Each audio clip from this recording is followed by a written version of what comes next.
Hey, welcome everybody. I'm so excited to see so many of you here tonight. My name is Rachel Fitzgerald, and I am your Northshore Council PTSA president this year. And I am excited for us to be offering you tonight's forum, which is our 2023 School Board Candidate Forum. I have a couple of just quick housekeeping things for each of you.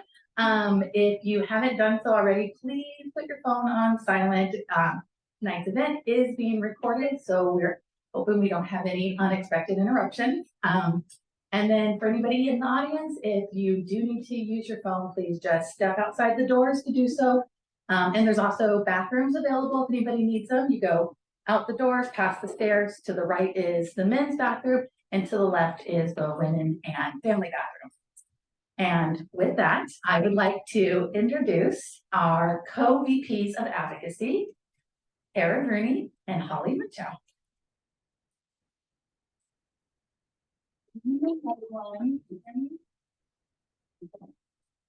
Tonight we will lead the forum built on the guidance and practices of the past PTSA candidate forums. In addition to the Northshore Council PTSA and the Washington State PTA, we would also like to thank the Northshore School District, our community members, and especially our candidates. Seated to my left here, Elisabeth Sotak, candidate for Director District 2. Tran, candidate for Director District 3. And Dr. Myriam Juritz, candidate for Director District 3. Thank you again to all of you. Your partnership has made this forum possible. Next, please stand if able and join us for the pledge.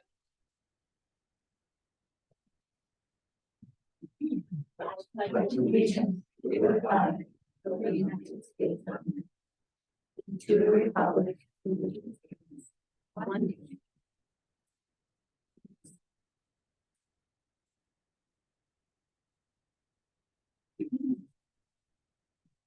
Thank you.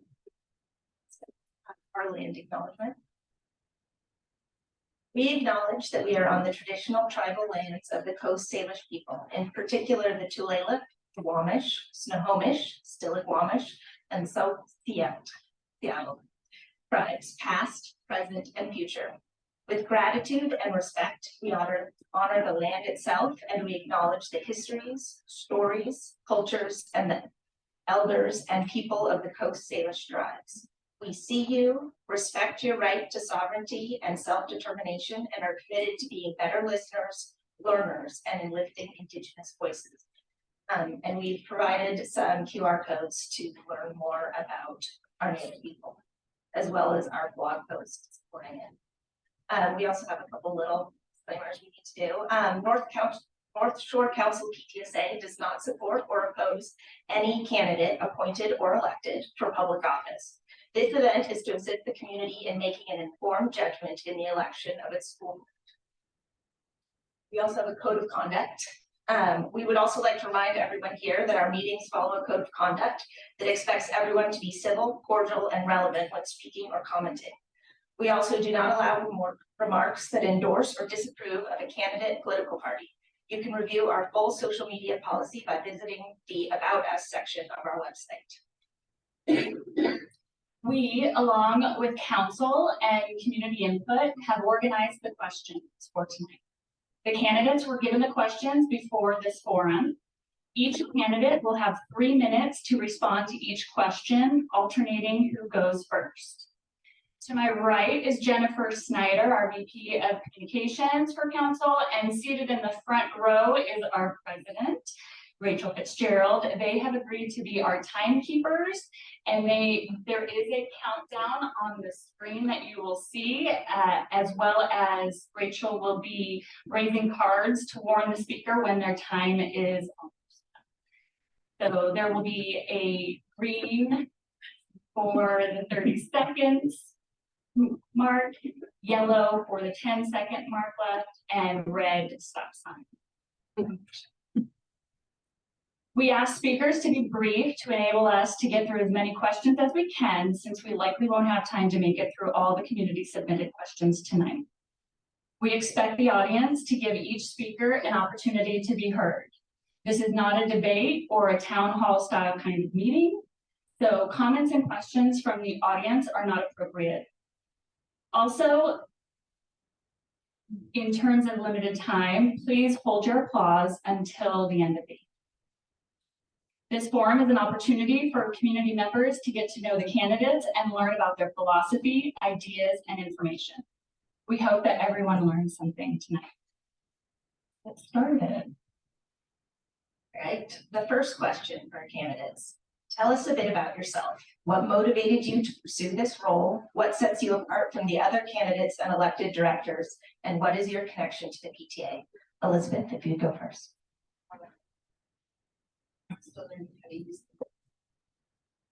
You all hear me?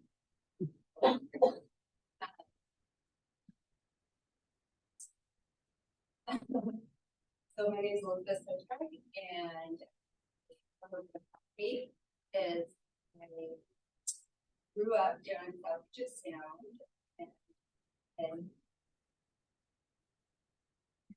grew up in South Puget Sound, and one of the things that was kind of important to my life down there is I was growing up with an undiagnosed learning disability and went through school all the way to college until that was diagnosed.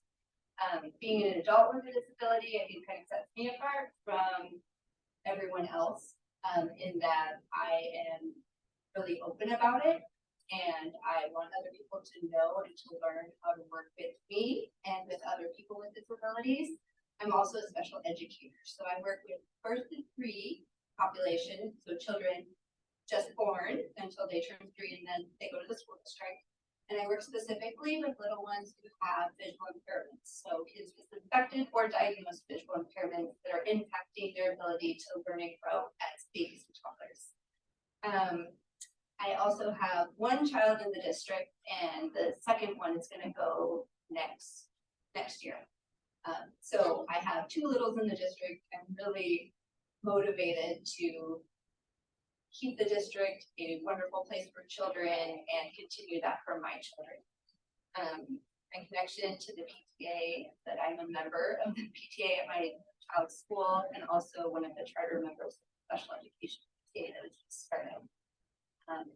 One of my goals as a director is to advocate for those with special needs in the classroom as well as out of the classroom, and to look at ways to make sure that education is funded equitably for all children so that all children can succeed and grow to become adults. Thank you. All right. Thank you, first of all, for this opportunity. I know how much effort it takes to organize an event like this, so we'll hold the applause until later for all of the Northshore Council PTSA. So my name is Tran, or Tran, and really my family's journey started on a rickety boat leaving the shores of Vietnam, and we were fortunate enough to make it to the United States and be sponsored by my aunt and then uncle, who was an American soldier. On this journey, when we landed here, we literally had nothing but the clothes on our backs. So we understand the impact that community has and the impact that it has on children. Even though I was afforded a lot of opportunities, even though my circumstances weren't the greatest at the start, I know how much that I had compared to a lot of other children. So that is why I'm running. I want to make sure that every student is able to have the opportunities that I had, or even better. So that's what motivated me. As far as what I bring to the table, I'm a Washington Human Rights Commissioner. And what that means is I have relationships on the Hill. And this is going to be key and clutch when we're talking about the budget for the school. We have a $26 million deficit at this point. It's even more than that. If Washington fully funded special education and fully funded public education, we would not be in this hole. None of the other school districts would be in this hole. This is going to be an important factor coming 23, 24, 25. We need to push. There are 1,500 school board members in this state. We have the power. There's the Washington Education Association, all the teachers, all the certified educators, the classified educators, the classified staff. We have a lot of people power. Legislators need to know that this should be a priority for them. And then what's my connection to the PTA? I have 2 little ones in the district, 2nd grade and 5th grade. And I am newly volunteering, also a charter member of the North Shore Community Special Ed PTA. Thank you. Thank you, Myriam. You're up. Thank you so much, Northshore Council, for hosting this. And I want to especially thank the community because they can hear me. What about now? I want to thank the community for this opportunity for me to learn, to grow. I was born in Argentina and I lived there during my elementary school years with a state tourism where we needed to suddenly abandon the schools because of bomb threats. I lived through a lot of fear. And when I came to this country, I welcomed the freedom and the liberties that we enjoy. So I really appreciate the opportunity that my community has given me to be here.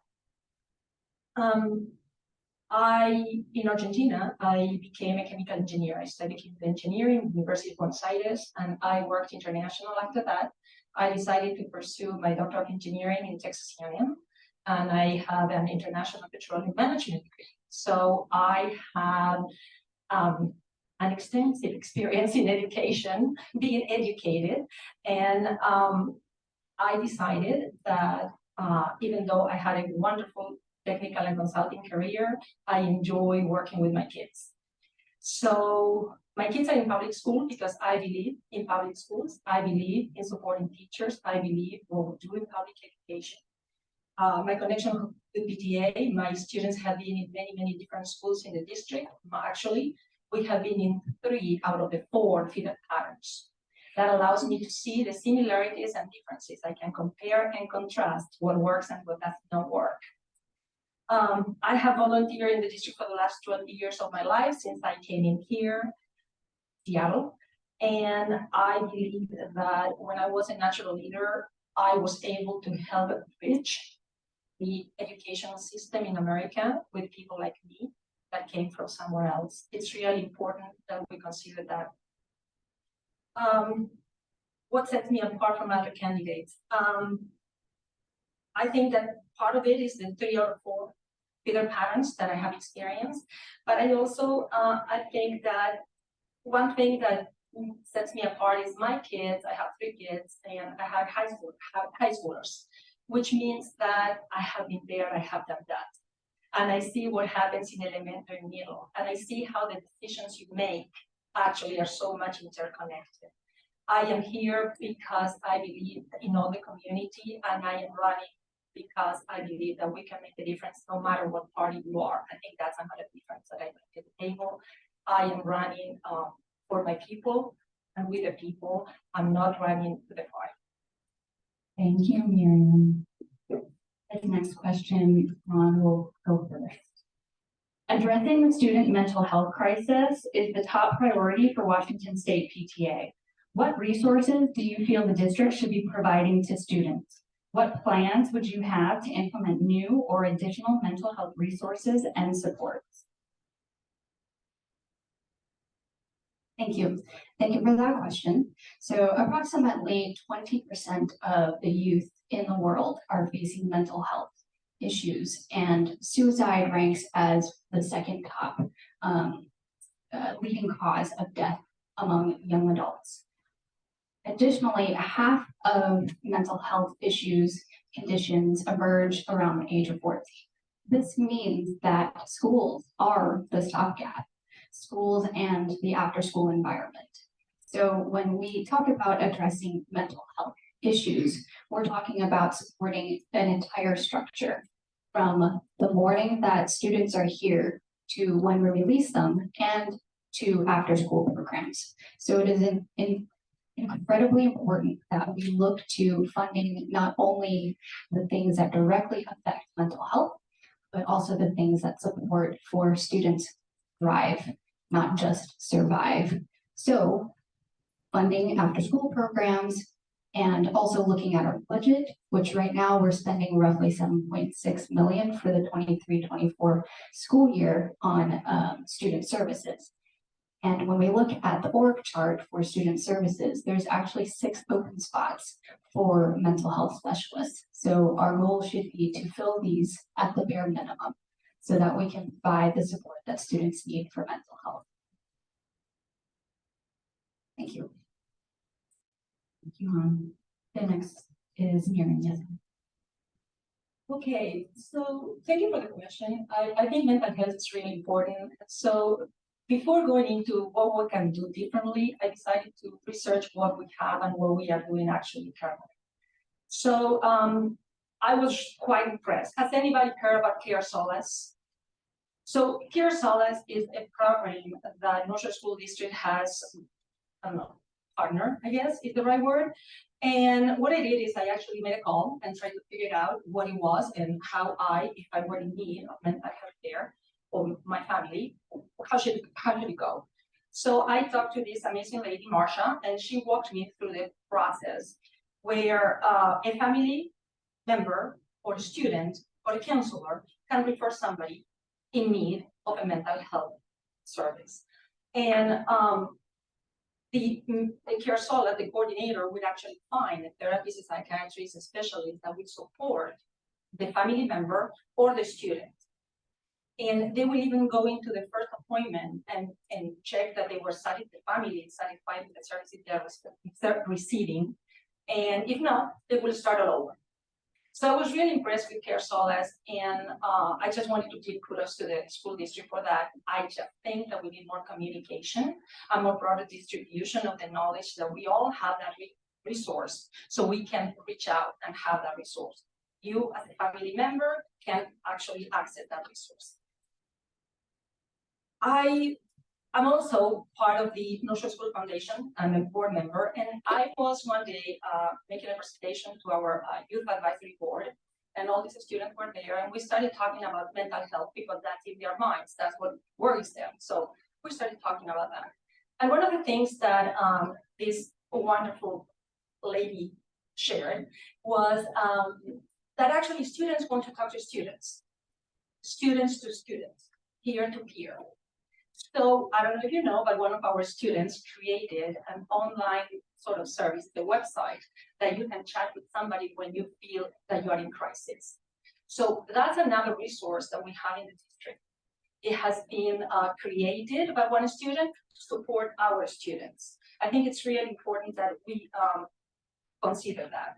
And finally, I would like to share that mental health is very much related with substance abuse. And I believe there is sort of an epidemic of substance abuse. And I think that we should also pay attention to fentanyl and what is happening in our schools and in our bathrooms regarding drug use. Thank you, Myriam. Elisabeth?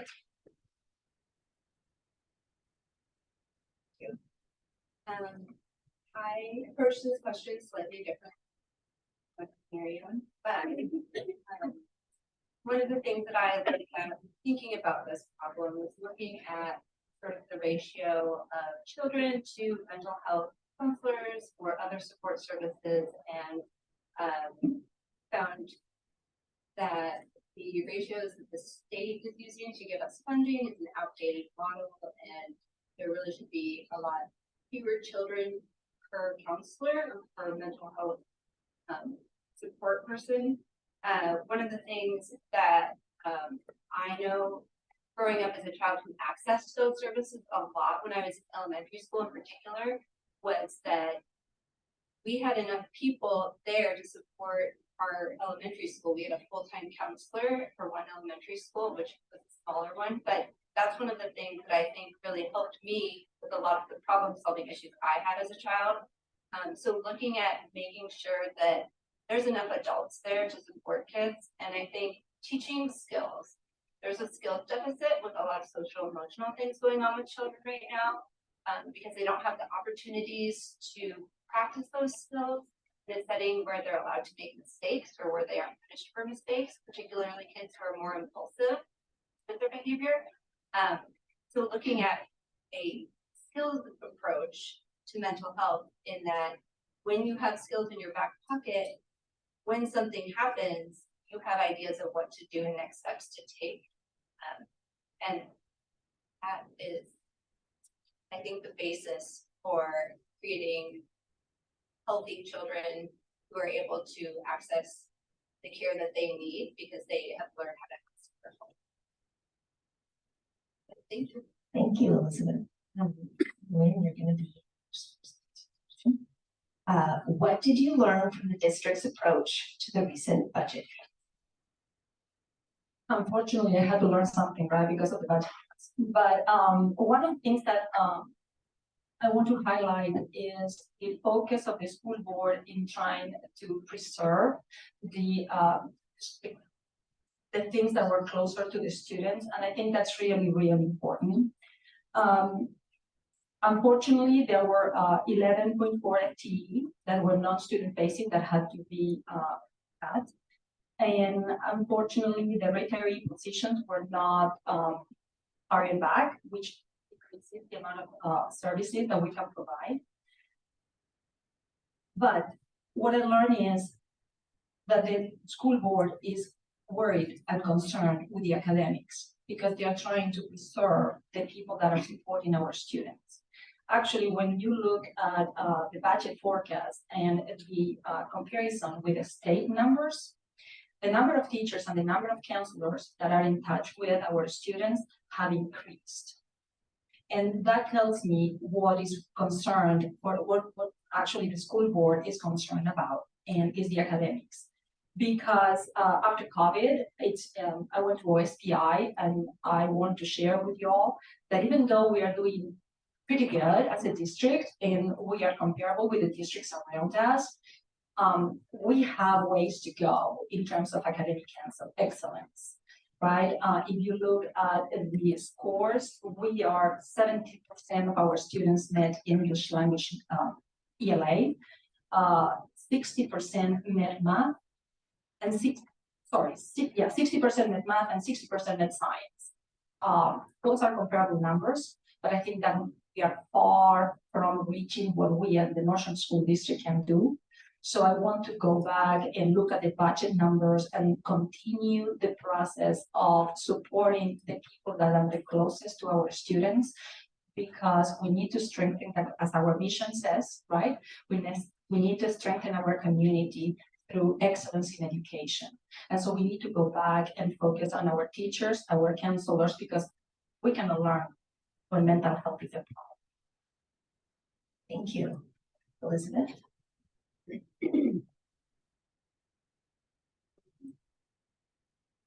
Some of the things that I learned from that budget cuts are never pretty and they're never fun, and everybody walks away feeling, yeah, never nice to know that children need services or know that people need to be paid or that a position needs to be there to have to fit anyway, right?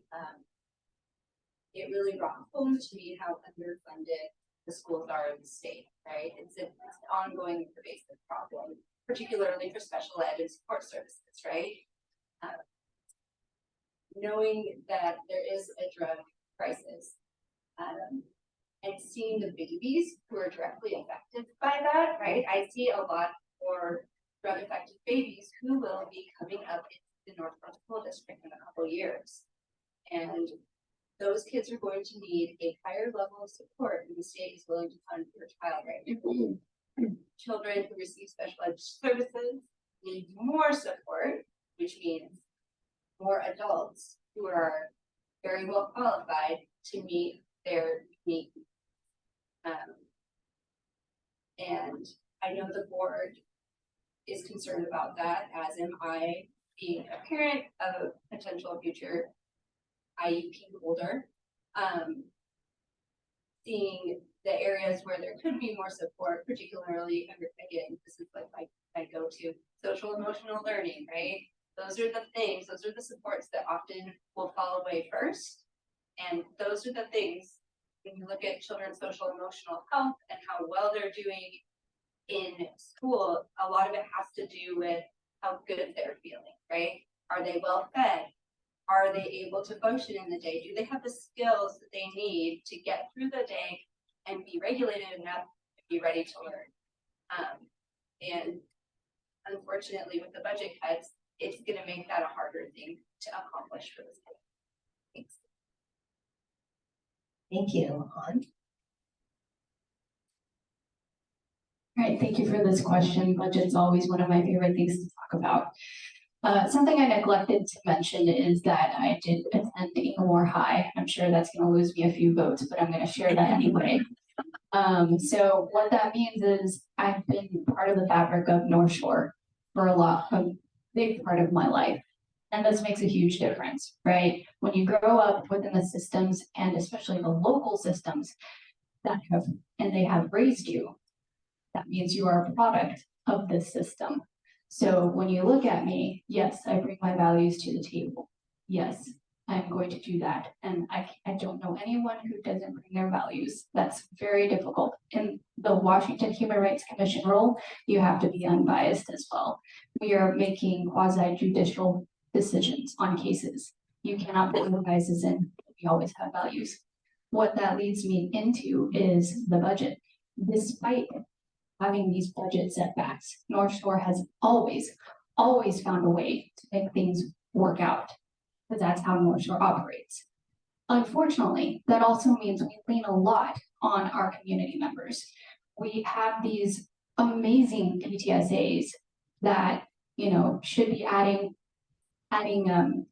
extra and not be handling the basics of what North Shore needs. And that's where we're at right now. That's why we have a newly formed PTSA for special ed, right? I mean, these are basic things of being able to navigate a very complex system. So this indicates to me the need. We're stuck making decisions on essential program A and essential program B. And I am tired of being stuck here. And I would imagine as community members, you are tired of being stuck here, which is why what I want to bring to the table is to take this to the hill. We have so much people power. We need to make sure that our legislators know that this is a priority, and it should be a priority for them, because I don't want to see anyone's kids having to be stuck without the programs and the services they need. Thank you. This next question, go first. What's the school district's role in preventing and reducing gun violence and suicide? I feel like you might be able to know what my answer is at this point. Working on social and emotional skills, teaching how to ask for help, teaching kids to know what to do when they see someone who needs help. A lot of the things that can prevent situations like this are education around what guns do, education around what to do if you see a gun at school, education around what to do if your friend is feeling a certain way, like Myriam said, access to resources and different programs, having those well advertised. But just having a program is one thing, teaching people how to access it is quite another, and I think that's a really important piece. Is having help and having programs is amazing. If you don't know how to access them or don't know how to give people access to them, then it's just money that you're using for a really great program that no one's accessing. So I think what's really important is teaching people how to advocate for themselves, how to advocate for their friends, and teaching them, again, giving kids tools of things that they can do when they are feeling sad, when they are feeling down. Starting at a very young age, when I feel sad, I can do these things, and building those skills of giving them a toolbox for when they're older and they're having bigger emotions, of what to do with those emotions in a way that is safe to themselves and to others. Thanks. Thank you, Elizabeth. On.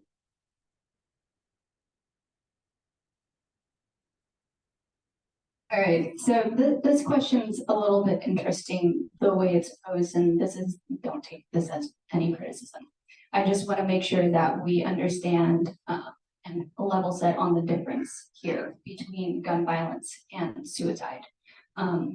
There's a myth that gun violence is a mental health issue, when in fact, individuals with mental health issues are far more likely to be the victim of gun violence. So I just wanted to make sure that we all understand this. And when we talk about addressing gun violence within the school district, it really starts definitely with making sure that people feel welcomed and included.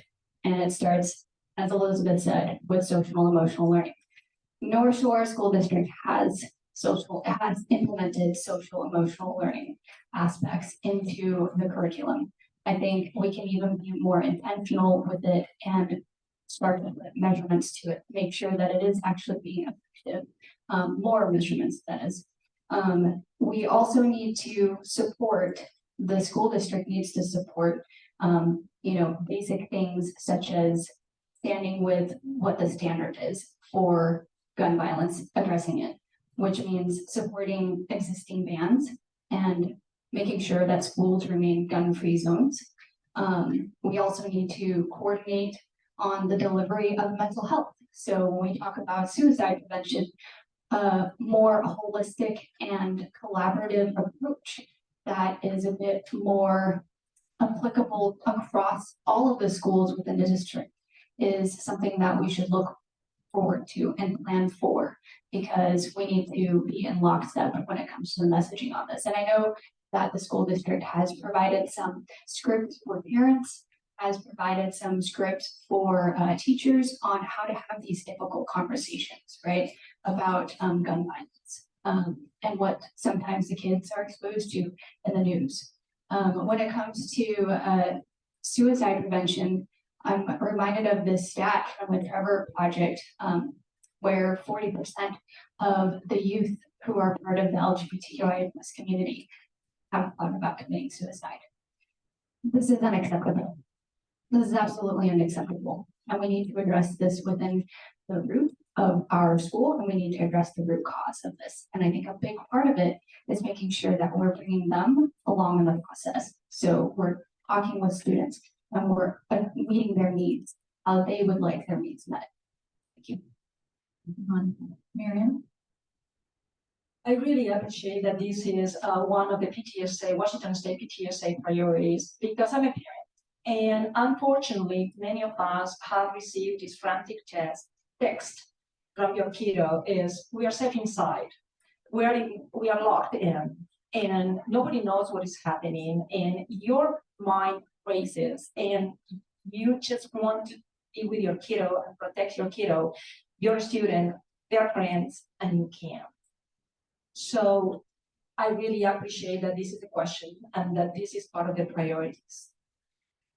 Thank goodness nothing happened in Northshore School District, but it might, and it could, and it has happened in other places.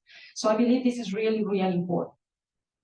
However, I don't believe there is only a school role to be played here. I think it's a joint effort in the community. I think that we all need to partner here. I think that parents need to talk to students, students need to talk to parents, schools need to communicate with parents. And I think that we all, it's a village, right? We all need to work together to make this happen. So I really want to go back to communication, definitely education. I'm gonna definitely agree with social emotional, and I'm gonna link this back to drugs and mental health. I think it's all related, and we need to be open and communicate.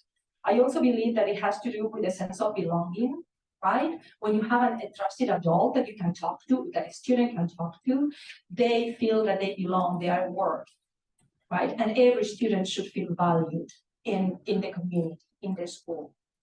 I think there is training to be had, so teachers are aware and can see the cues that are happening, so they can really act on it and use the programs that they need for the student to be safe. One thing that I want to relate in this question is I want to call the attention to the community to the gang activity that is happening around us. I believe that it's not completely within the boundaries of our district, but it's kind of seeping through. There have been two news lately in August and in September about students being gunned down by gang members. So I think that this question is very timely. We all need to work together. And I'm gonna go back. This is a community effort.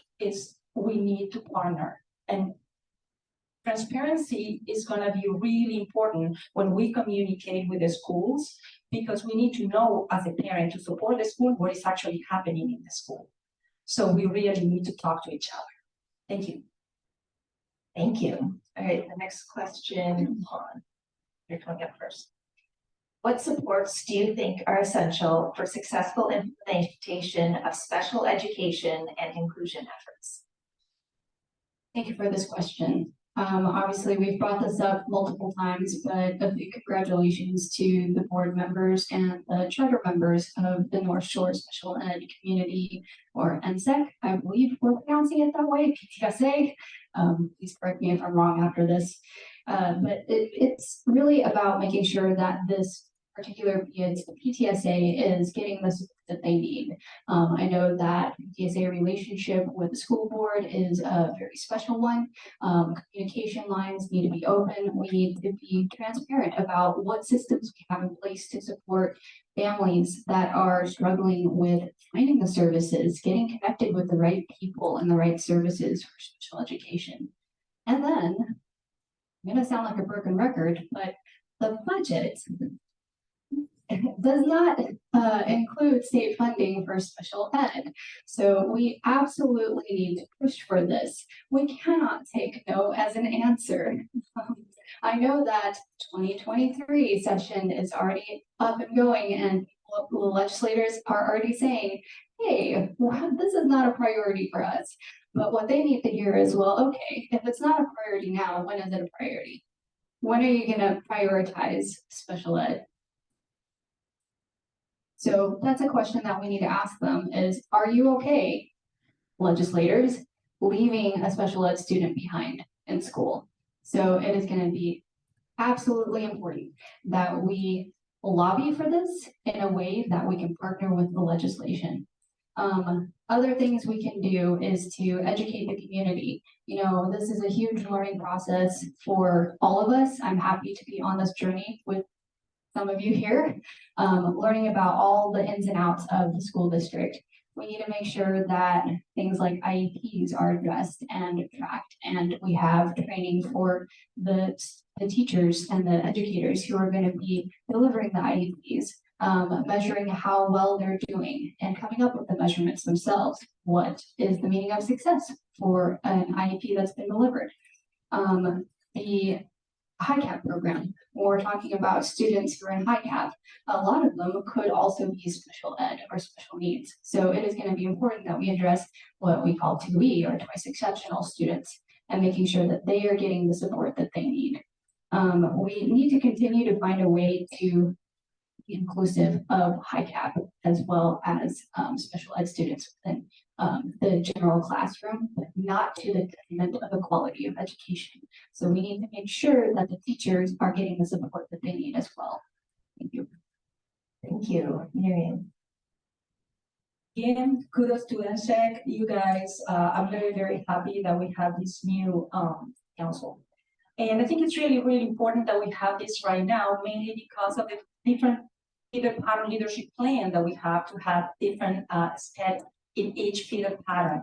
I think that will create some possibly inequities that we can resolve through NSEC and sharing what is happening.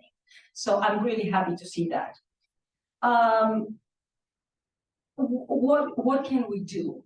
I believe in paraeducators, right? Paraeducators are the ones that are in the forefront of helping our STEM students. We need more. and we need to help them be more qualified to support every student. I have a friend, she's a paraeducator, and I know she really tells me how important professional development is and how sometimes she is not prepared to deal with some situations. So we have to be flexible that when a student is not supported, we need to turn around and see what does that kiddo need so we can support that student, because all students need to be supported. I want to share, I think I have time, I want to read something that my daughter wrote to me. My daughter did a peer coach class, and I wanted to ask, what do you feel, how it was? And she said, I don't know if you know, a peer coach is you are in a class where students with special needs. She was in a peer coach PE class. And as a peer coach, I had so much fun getting to know the kids and truly spending time with them while playing soccer, bowling, and even just walking the track. Peer coaching was more than just the period for me. It was a truly eye-opening experience, pushing me out of my comfort zone, forcing me to interact and lead in a way I had never led before. I had a lot of fun and learned about different situations, she called it, and severity in the spectrum.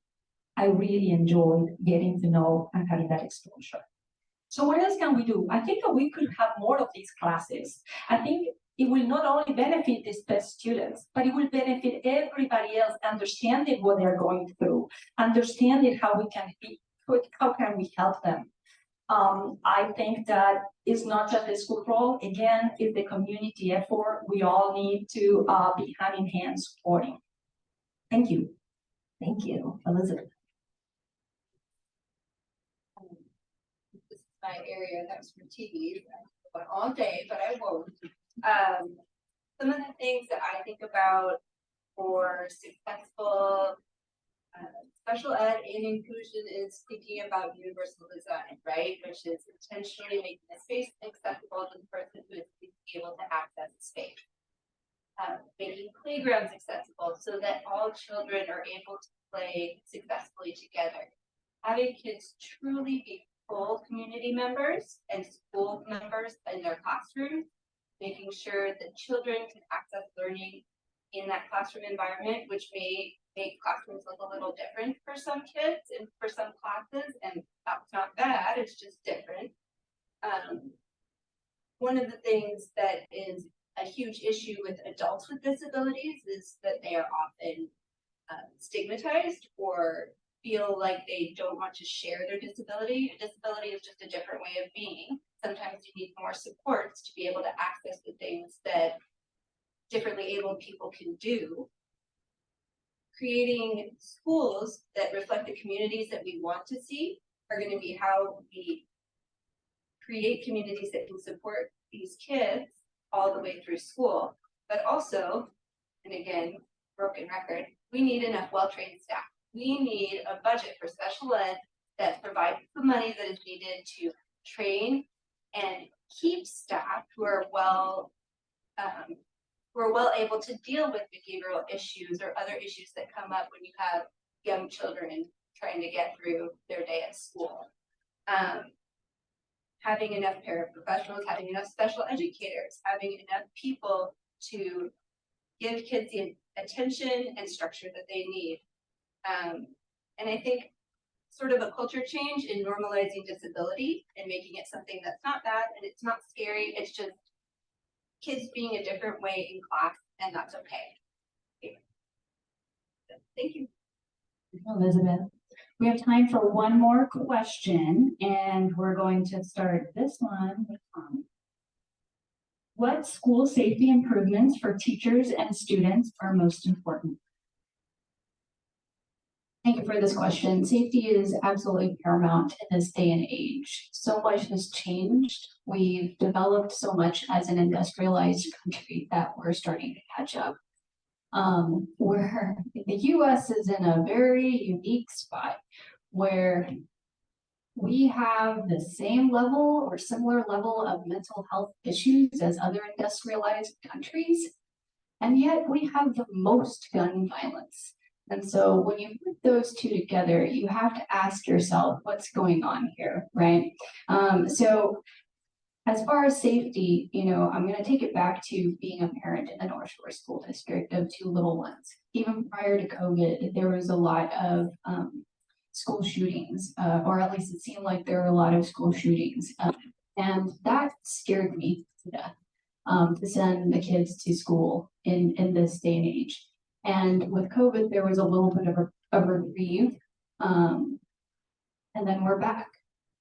We're back in school and we haven't addressed some of these issues. And COVID has exacerbated some of these issues when we're sending the students back into school. So safety is absolutely paramount. And when we talk about safety, it's really around bringing it back to the original statement of giving students a place that is beautiful, giving students a place where they feel like they are cared for and that we care about them as a school district, and making sure that we're listening to what they're asking for, and also basing our decisions as a school district on evidence-based solutions.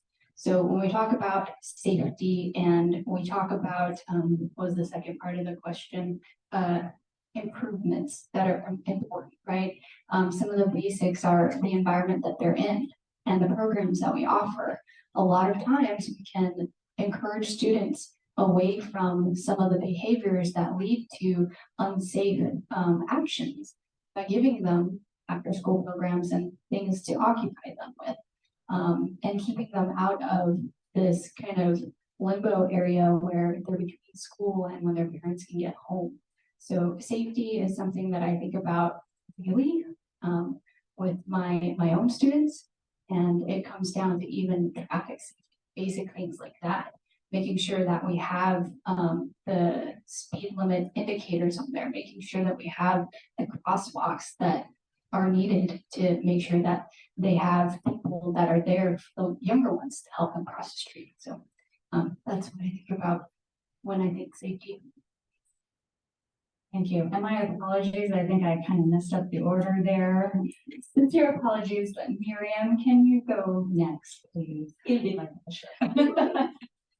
Okay, safety. I want to thank the Northshore School District that last year they organized the Safety and Wellness Task Force.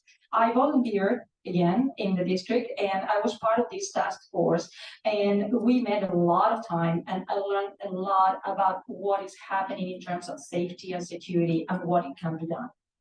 So I want to bring forward that on June 22nd, 2023, a lot of recommendations were submitted to the Northshore School Board, and they are going to be put in practice, not in practice, implemented during the 2023 to 26 3 years.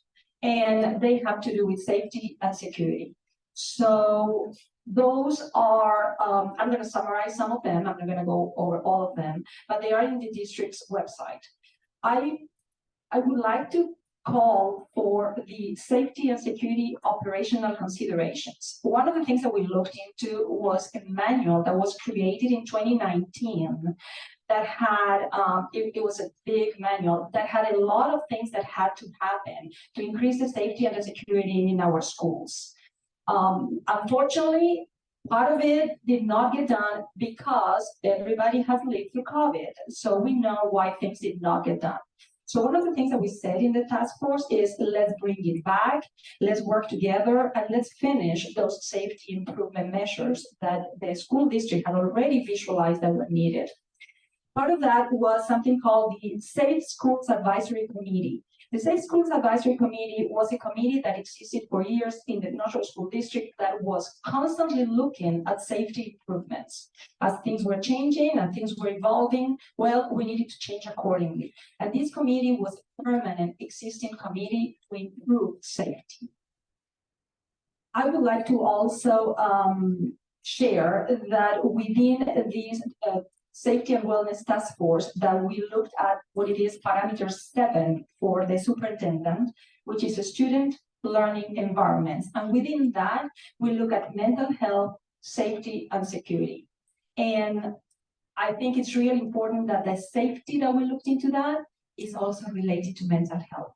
See, I think there is a theme here. And To finalize, I would like to share that part of the recommendation have to do with learning and teaching and professional development and staff and teachers being part of this committee, because those teachers are the ones that are permanently with our students and know the best to keep themselves and others safe. Thank you, Myriam. Elizabeth?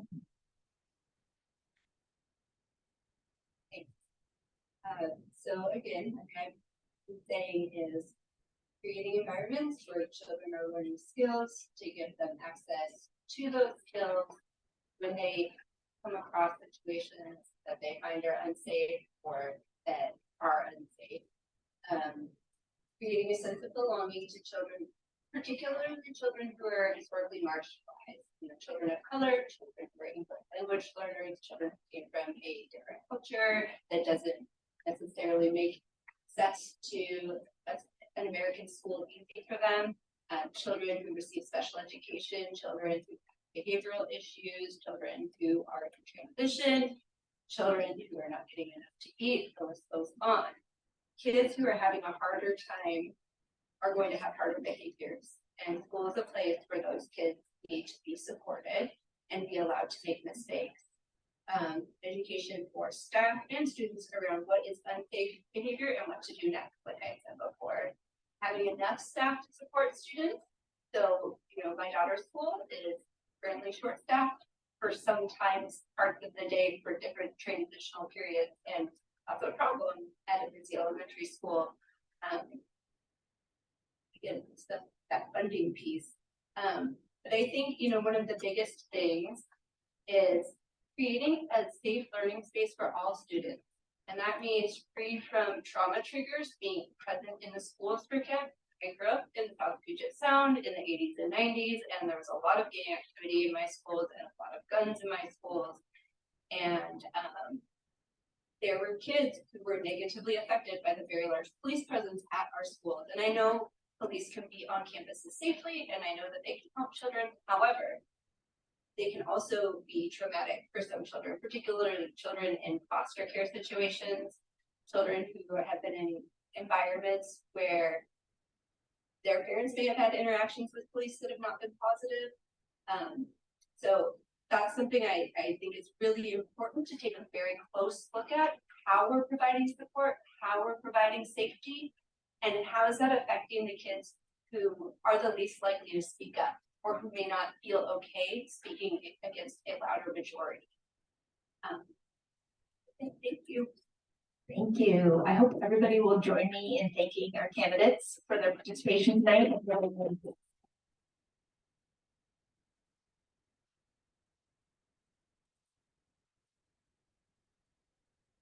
Huge thank you for stepping up to serve on the school board and serving your schools. Very important. We want to wish you good luck. And we also want to thank you, the audience, for taking the time to show up in person, and hopefully later we'll be able to post this recording. And for everybody coming together to take the time to learn about the candidates and share your future. Please visit the NSD Council PTSA website for more info on our candidates, and if you haven't registered to vote yet, find out how to do that there. Remember, your ballots will be showing up in your mailbox by October 24th, sometime in that week leading up to that. And to return or mail your ballot on or before Tuesday, November 7th. Please vote. Thank you, everybody. Thank you.